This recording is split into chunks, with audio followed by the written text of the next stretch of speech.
What's going on, everybody? Repel here, and we have another Omega Ruby and Alpha Sapphire Wi-Fi battle for you. Now today I brought a brand new mixture of team. I'm bringing Pokemon that I honestly haven't showcased in a while, such as my Murkrow and my Manaphy. Very exciting. And my opponent, on the other hand, is bringing a very massive and powerful team as well. Now, everyone in this team is pretty much almost OU, and it's very powerful. I'm not gonna lie. Like, this was quite a challenging match, but it was still a very fun match, you know? So let's just get right onto it. And I know, like, some of you guys are thinking, like, oh, like, his team, my opponent's team, is so unoriginal. That may be true, but it's still a very powerful and actually a very balanced team. I'm gonna lead off with the Galvantula now. Now my opponent's gonna lead off the Garchomp, and honestly, I can't go for any electric attacks. I don't care, I just went for Sticky Webs. Now I know he does have the Talonflame and the Dragonite that, you know, obviously is immune to Sticky Webs, but I didn't care, I just want to land my Sticky Webs. So I actually do outspeed this Garchomp, so I'm pretty sure this Garchomp is a tanky, bulky Garchomp that is using Stealth Rock. And I just wanted a Donphan right here, and I thought, you know what, I'm actually just gonna scare him out with an Ice Shard first. Because I might do like a good amount of number with Ice Shard, because obviously he is 4 times weak to Ice Shard, but as you can see, he is actually very bulky. So my plan was go for Ice Shard first and then go for Rapid Spin secondly, because I thought maybe he would switch out after seeing the Ice Shard, but you know, seeing how he took the Ice Shard so well, he just went for Dragon Tail. It's unfortunate, I actually just could have went for Rapid Spin immediately, but that's okay. I'm back into Galvantula now, and I'm thinking, like, I can't do a damn thing, and he's obviously gonna go for an Earthquake, and that'll probably kill me. So I'm gonna go to Murkrow, which is immune to Earthquake. However, my opponent actually predicts that really nicely and goes for the Dragon Tail. Now, there are a lot of predictions in this game, both from me and from my opponent. And if you guys love predictions in Pokemon battles, please stick to the very end, because this battle was amazing, and like there was so much mind games going on. Honestly, I kind of just have to use mind games in this battle simply because let's just be honest here, like my team is a little bit outclassed. Like, come on, like a Murkrow, Galvantula, you know, Murkrow is in like the PU tier, you know. Obviously I can't just win this battle with brute force. I have to do some mind games going on. Now he does go for the Fire Blast, you know, very standard tanky Garchomp set, but you know, luckily I do have Roost, and I'm pretty sure by now my opponent realizes that I'm just going to keep staying in and stall him out with Roost, so he's obviously just going to go for Dragon Tail. And that's fine, you know, I'm just like, okay, whatever.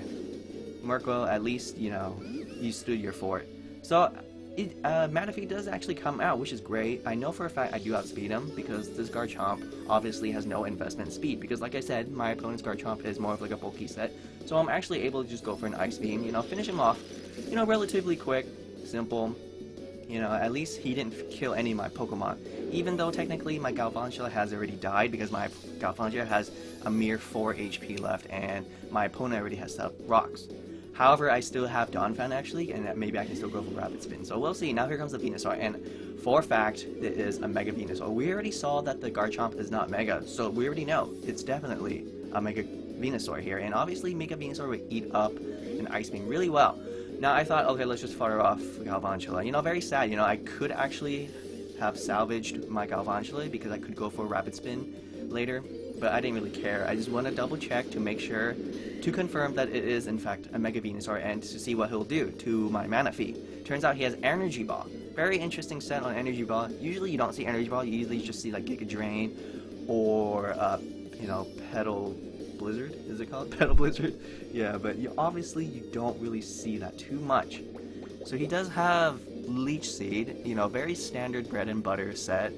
Leech Seed is obviously like a must for every Venusaur set, and it actually works really well on my opponent's part here, because Snorlax has so much HP. Like, okay, the Leech Seed obviously just took a little bit of my health, but look how much Leech Seed is healing Venusaur. Like, he's almost at full HP. Like, Jesus Christ.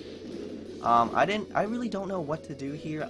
Pretty much my only specially defensive set is my Snorlax. Like, no one else can really appreciate getting hit by Sludge Bomb. I don't have any poison types, and I don't have any steel types in this party. It's unfortunate.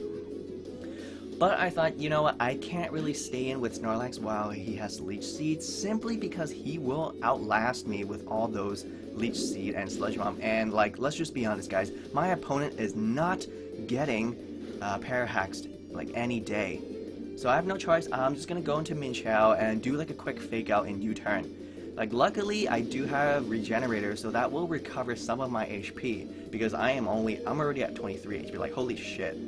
Like, I only did like maybe like 20% to the Snorlax, but I'm already almost at, like, you know, low health.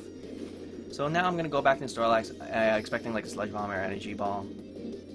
And he will actually just go for the Sludge Bomb. See, again, he's not getting Parahax, so I'm very scared here. Like, I don't know what to do, and to top it all, he lands a poison on me. I'm like, okay, great.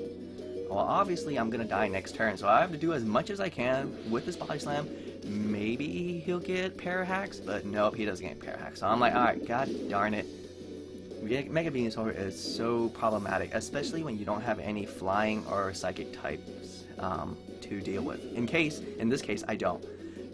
This mixture of team is a very unique team that I have, but obviously it's rather difficult fighting against my opponent's team. My opponent just happens to have a very strong yet balanced team, and in this case, it took me a while to finish off this Venusaur. But luckily, I was also able to go for Rapid Spin. So finally, down it goes. I got Rapid Spin, and you know, I killed this Venusaur, but we are nowhere in the clear yet. Like, he still has so many massive threats, and obviously Suicune's coming out, and you know, Suicune obviously this is like a physically defensive Suicune with Scald and Rest and Sleep Talk. You know, so obviously Scald is coming. I'm just gonna go to Manaphy. And I do have Energy Ball on my Manaphy, so I actually could potentially finish this Suicune, because I do have Tail Glow as well. So again, my opponent gets a burn on his first Scald. I'm like, Jesus Christ, like, this is not okay. But that's okay, you know what, I can't complain. Scald is a great move, you know, it's probably one of my favorite water type moves as well. So I'm gonna go for my Tail Glow right here, and after this I can go for my +3 Energy Ball. Yeah, +3. But turns out he has Roar. I'm like, damn it. You know, it's not uncommon to see Roar on Suicune, but sometimes you just see Calm Mind instead, you know, but here it is Roar, and it just kind of fucked me over. Now I went for a Toxic, and I know what you guys are thinking, like, why the hell would you go for Toxic? Suicune has Rest. There is no reason for you to go for Toxic. That is true, however, I do have Taunt. So speaking of luck, my opponent gets the second burn again with Scald, so like, he doesn't have to go for multiple Scalds just to land a burn. He will get a burn. Like, it's like almost 100% guarantee. I don't know what is going on, but I don't care. I'm actually gonna go for Roost, install him out until he's at a very low point where he needs to go for Rest, and that is when I'm gonna activate Taunt, and then he'll just die. That is my plan here. So theoretically this plan should work unless my opponent like gets a crit, because so far his Scalds are only doing around half. Well, the Scald plus the residual burn damage is doing around half, and I also have priority Roost, so naturally I actually can still live, while the poison damage will slowly take care of the Suicune. And then once he decides to use Rest, I'll just taunt him, and then he can't go for Rest anymore. So that's my plan here. So far, so good. It's gonna take like just a few turns, but bear with me, guys, okay? This was still a very just nervous, like anxious match here, because obviously I do not want to get hit by a critical. If he crits me, I am done, and my plan will fail. But if it goes through, it should, theoretically, this Murkrow should outlast this Suicune. So who would have known, you know, like a Murkrow outwalling a Suicune. That's just almost unheard of. Suicune is like probably the most defensive Pokemon out there. And Murkrow certainly is not. But mine actually has Eviolite, and it has Toxic, Taunt, Feather Dance, and Roost, and it's actually pretty useful. I'm very surprised that I don't use it as often as I should, and it's honestly thanks to this Murkrow I'm able to take down this Suicune. So I'm thinking, okay, I think he'll go for Rest here, because look, he has actually very low HP. However, he actually goes for a Skull, so unfortunately that will finish off Murkrow. Kind of sad, but actually it's still it's still thanks to my Murkrow that this Suicune is trapped into taunts now. So we'll see. Let's see how much poison will take care of Suicune. And yeah, he clings on to like 10 HP. I'm like, god damn it! I should have went for taunt in the following turn, but that's okay. Surprisingly, my opponent is switching out. Like, I have no idea why. I have webs up, so everything will outspeed that Suicune. So I really don't know why he would switch out. I don't care, because honestly, either way, I would just go for Tail Glow. If he wanted to stay in, obviously he would have died because, well, the poison damage would kill him, and the Suicune can't go for a rest. So I just went for Tail Glow. Now he switches out into Bisharp, and obviously we already know what's going on. He's going to go for Sucker Punch, because a +3 attack coming from Manaphy will destroy Bisharp. So we know for a fact he's going to go for a Sucker Punch right before I can do anything else. So I know that. So I went for another Tail Glow. If I go for a Tail Glow, obviously his Sucker Punches will fail, because I'm not using any attacking move. If I use a non-attacking move, automatically his Sucker Punches will fail. So I'm thinking, okay, he's gonna go for a Sucker Punch again. Now, I could live it. Sucker Punch will only do around like 50%, but I don't care. I really do not want to get hit whatsoever, because I know my opponent's plan. He's gonna do as much as he can with this Bisharp, and then send out the Talonflame to revenge kill Manaphy. So I knew that. But now I'm thinking, okay, this turn my opponent is definitely not going to go for a Sucker Punch, because it'll just ruin his PP, you know? Usually people only have like 5 to 8 PP for Sucker Punches. So there you go. That, ladies and gentlemen, is how you play around Sucker Punches. Mind games. Now here comes the Suicune again, and like I said, it's really no point for my opponent to have switched out in the first place. Like, webs are up, and yeah, like any attack will finish off Suicune. I have max attack right now because I went for Tail Glow twice. Well, actually, I went for Tail Glow 3 times. But yeah, that'll finish off Suicune, and obviously I can see why my opponent would want to send out Suicune, because so that it could stall out one more turn for burn damage, so that I'll be closer to lower health, so that his Talonflame does have a chance to finish me off. Just a very low chance though, unless this Talonflame is like choice banded, but if he just has like a, you know, sharp beak, he has around like 50% chance of killing me right here. So I was really crossing my fingers, but unfortunately, you know, he just was able to finish me off. Very sad, very, very sad.